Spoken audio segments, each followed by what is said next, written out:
안녕하세요. 빅마우스입니다. 오늘은 양도세 중과 재개 직후에 이틀새 매물이 2,800건 이상 증발했다는 내용으로 여러분께 인사드리겠습니다. 어, 서- 서울 부동산 이제 양도세 중과 재개 직후 매물 잠김이 이제 본격화되고 있는데요. 어쨌든 서울 아파트 매물이 지난주 6만 8천 건에서 양도세 중과 이후 이제 6만 6천 건으로 이틀새 매물이 4.1% 감소했고요.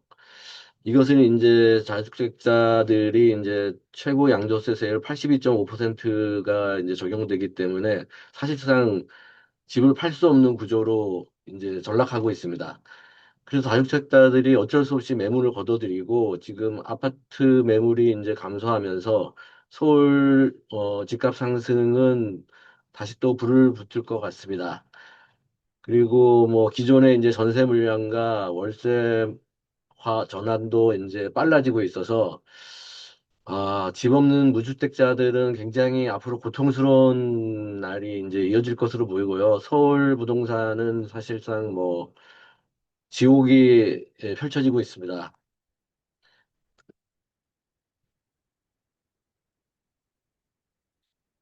그래서 어쨌든 전세가도 사실 뭐 6년 5개월 만에 이제 최고치를 기록하고 있고요. 매물 잠김은 이제 뭐 더 가속되고 있습니다. 지금 서울 집값 상승 압력이 구조적으로 나타나고 있고요. 지금 서울 전세가 상승은 뭐 송파구, 광진, 성동, 노원, 동대문, 종로구 등 뭐 전역으로 이제 상승이 이제 계속되고 있고요. 서울 집값도 사실상 서울 외곽은 계속 올랐고 강남권만 좀 하락했었는데 지금 뭐 송파, 용산, 서초 이런 것들도 상승으로 전환했고요.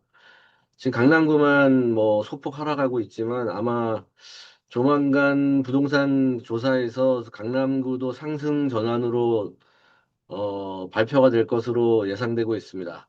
그래서 지금 서울 집을 팔면 서울로 못 돌아온다라는 이제 그런 인식이 확산되고 있고요.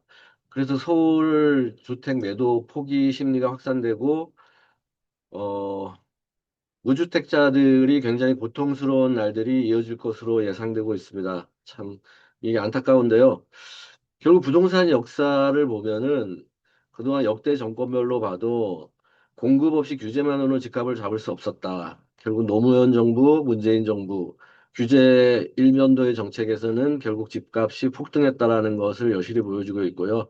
이번 이재명 정부도 결국 비슷한 규제 정책을 이어가고 있어서 집값 상승은 계속될 것 같습니다. 그래서 이제 집을 팔면은 다시는 서울주택을 못 산다라는 그런 이제 인식이 확산되고 있고요.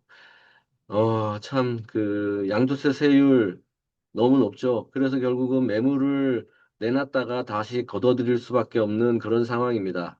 그리고 토호제 등 규제가, 계속 작동하고 있으니까, 매도자들은 단기적으로 물량을 더 내놓기가 어려운 상황입니다. 그리고 뭐, 고주택자 대출 제한, 15억 이하만 6억 대출이 가능하고 나머지는 뭐 대출 액수도 이제 미미하기 때문에 현금이 부족한 무주택자들은 집을 사기도 굉장히 어려운 상황입니다. 그래서 양도세 중과가 이제 확정된 다음에 매수자들의 선택지는 줄어들고 있고요. 매도자는 매물을 거두어들이면서 관망하고 있습니다. 결국 이것은 이제 수급 불균형으로 이어지고 있고요. 서울 공급 부족으로 인해서 다시 집값 상승이 압력을 받고 있고요. 그 다음에 전세가 굉장히 뭐 거의 자취를 감추고 있죠.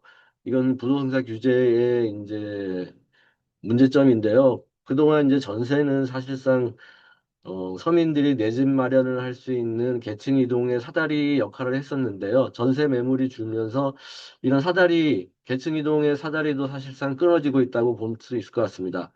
결국 무주택자들이 월세로 이제 전락하면서 가처분 소득이 굉장히 줄고 있죠. 월급 받아서 월세로 사실상 뭐 대부분의 금액을 이제 내고 있고 그러면서 이제 거주비가 증가하면서 내가 쓸 돈이 없는 그런 상황이 벌어지고 있습니다. 그러면 결국은 내수 시장도 위축이 될 수밖에 없는 그런 상황이고요.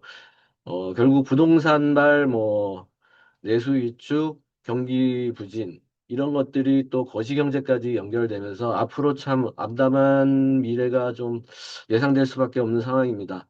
어쨌든 공급이 필요한데요. 당장 사실상 뭐 공급을 할 그런 여건도 잘 되지 않고 있고, 주택, 어쨌든 착공, 이런 것들, 인허가, 이런 것들이 계속 이어져야 될 것 같습니다. 어쨌든 오늘 여기까지 하겠습니다. 감사합니다.